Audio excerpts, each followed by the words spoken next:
happened is Patsy Eboli drove himself to JFK.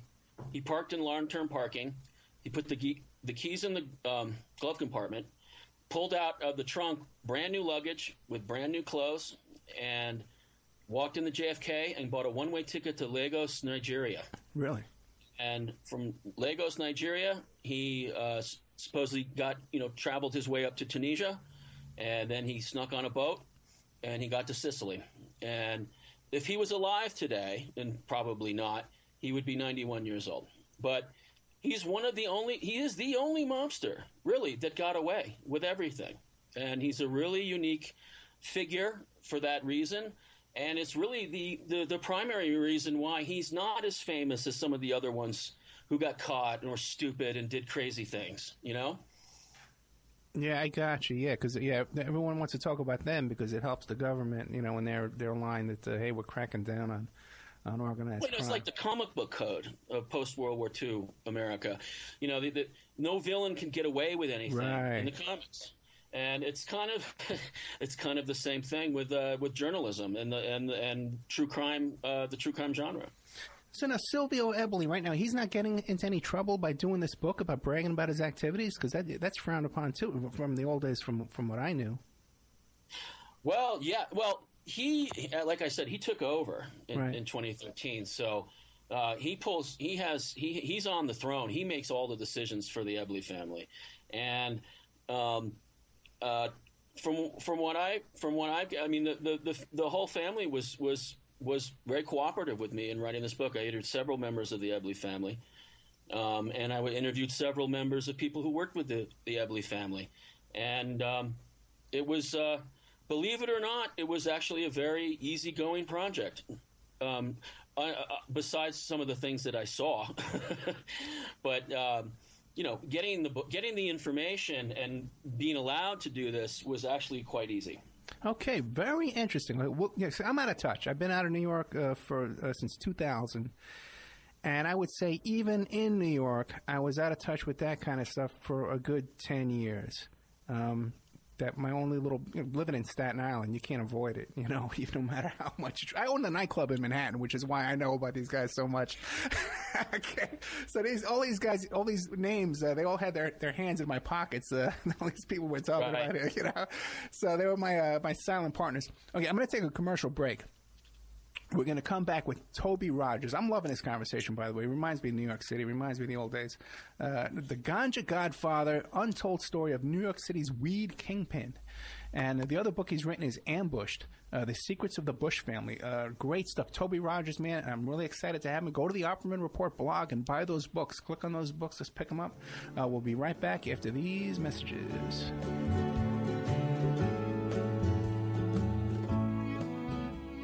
And now a word from our sponsors. Have you ever thought about opening your own mobile cart or kiosk business? Maybe the facility you manage could establish new revenue by adding coffee, food, or retail services. Cart King International can be the answer to your needs. Cart King is a North American designer and manufacturer of the finest mobile coffee, food, and retail carts and kiosks. Cart King has been working with clients and corporations across North America for 20 years, providing innovative designs, custom manufacturing, and timely delivery.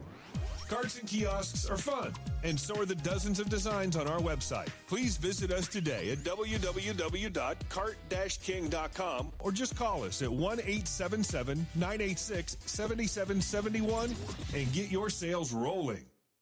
PureSoapFlakes.com, 218-568-2525. Have you ever heard of Castile Soap? Pure Soap Flake Company handcrafts fine soap bars, laundry powder, and concentrated soap flakes using organic vegetable oils from their northern Minnesota facility. Bathe your body and wash your clothes with Pure Soap products that are free of fragrance, GMOs, palm oil, sodium lauryl sulfate, and synthetic additives. Keep it clean, folks. Pure Soap Flake Company products are kind to living creatures and sensitive skin, safe for drains and waterways, and work great in high-efficiency washers and top and front-loading machines. They have a little promotion going on. Contact them to order some soap. Mention the Opperman Report. You're going to get a free gift. They're going to send a little extra soap, travel size, soap bars and laundry soap, cleaning soap flakes. I've been using that stuff all day long today. Great stuff. Order today at puresoapflakes.com or give them a call, 218-568-2525, 218-568-2525. Pure Soap Flake Company is a proud member of the Handcrafted Soap and Cosmetic Guild. Tina Helmuth is writing an ongoing series of fact-fiction books that boldly takes on today's most heinous crimes, the abduction, sexual trafficking, and cannibalization of our children. Suffer the Little Children, The Wrath of the Father, and Unbreakable.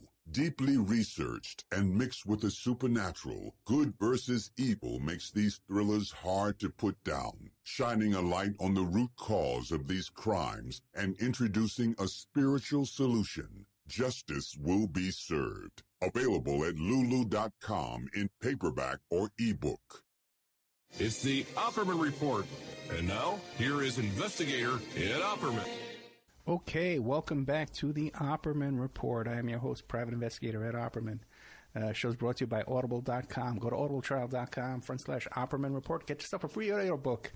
But we're here tonight with Toby Rogers, the author of Ganja Godfather, Untold Story of New York City's Weed Kingpin, which is a Silvio, what's that last name? Silvio Eboli. Yeah, Eboli. And the other book he wrote is that we know about is Ambushed Secrets of the Bush Family. So now we were talking about how you got to hang out with these guys, right? And that is a fun lifestyle, to hang out in New York City with a bunch of really high-ranking wise guys. Why don't you tell us about that? Well, I'm sure people could get very entranced by it. Under normal circumstances. I tried to separate myself as a journalist from the excitement that was swirling all around me, but sometimes you get caught up in it. It is like you said. It is an incredible lifestyle.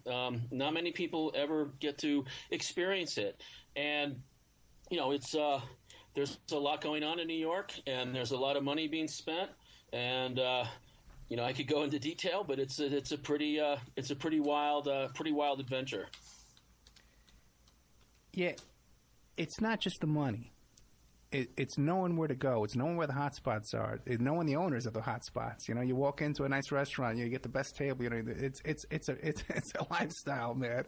It really is. As long as you're on the right side of it, because once these guys get their hands in your pockets, it's the other way around. Yeah, it can be a real double-edged sword. It sure can. And how about that? Did you ever have any kind of were you ever worried? It says, "Uh-oh, it's a bad night. Get out of here." I think every night I was with them, I was worried. Really? I thought I was going to be killed. I thought that maybe they would change their, Silvio would change his mind, and I would be, I'd wind up in a ditch somewhere. And my girlfriend at the time, I told her probably at least 5 or 6 times. I think I told her, "This is it. We're going. This is. You probably won't be able to talk to me." Sometimes we went to Poughkeepsie on a strange run early in the morning, and that was pretty out of sync with what we were normally doing.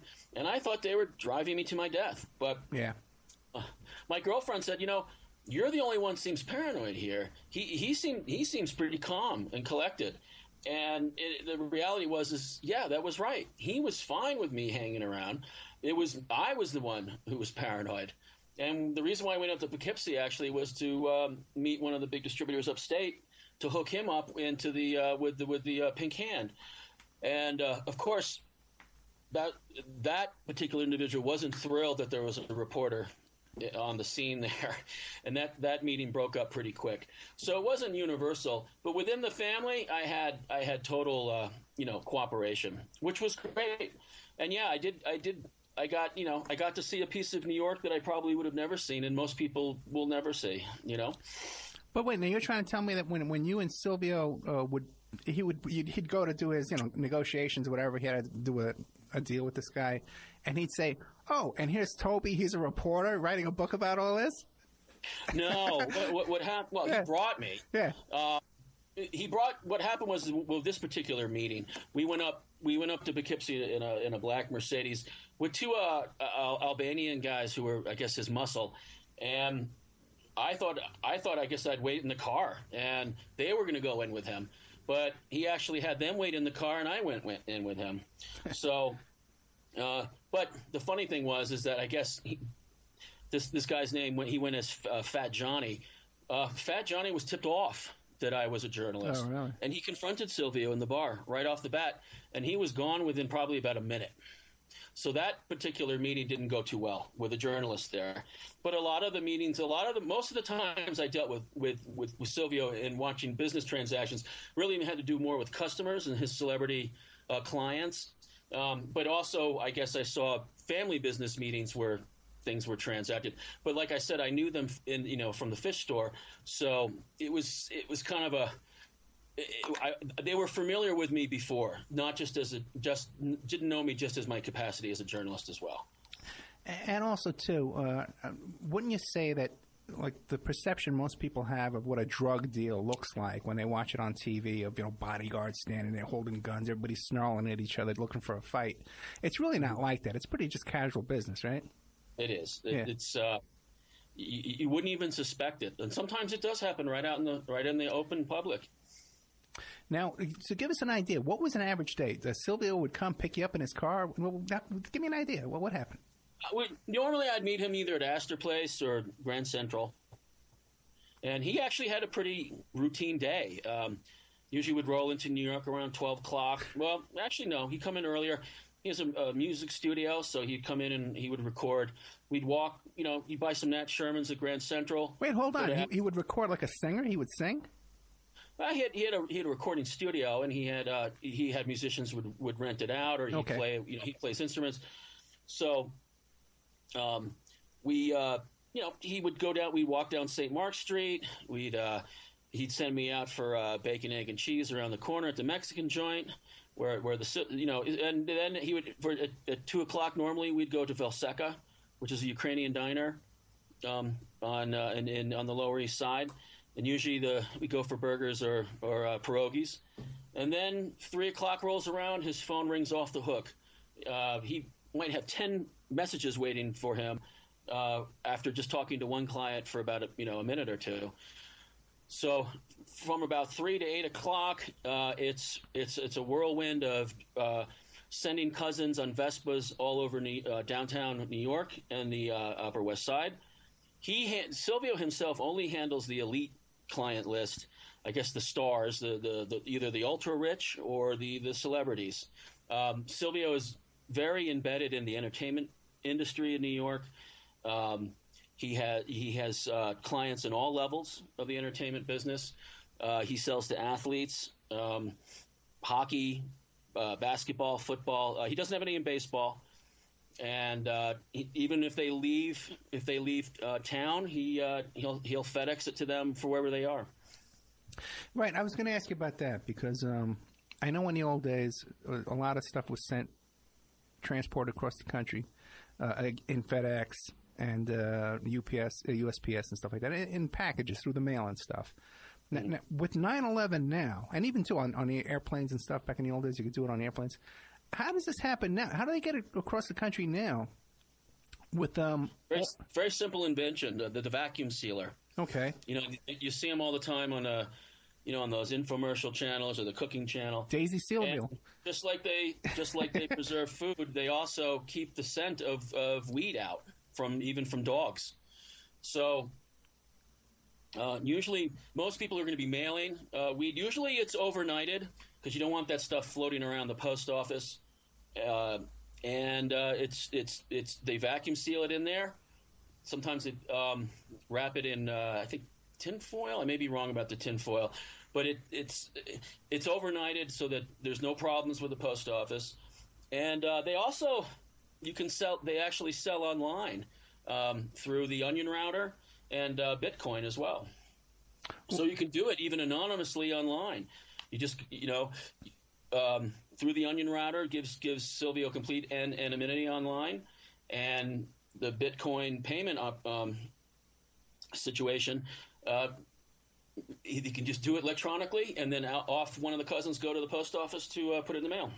Wait a second. You're saying that right now, today, in these days, you can go online and pay with Bitcoin, and I never heard of the Onion Router, and they'll deliver it to you in the mail through FedEx? Absolutely. There was some website, the Silk Road, that you could buy anything, not just weed, but any drug you wanted. And it took It took the federal government like 5-6 years to even get wind of it. It was happening right under their nose.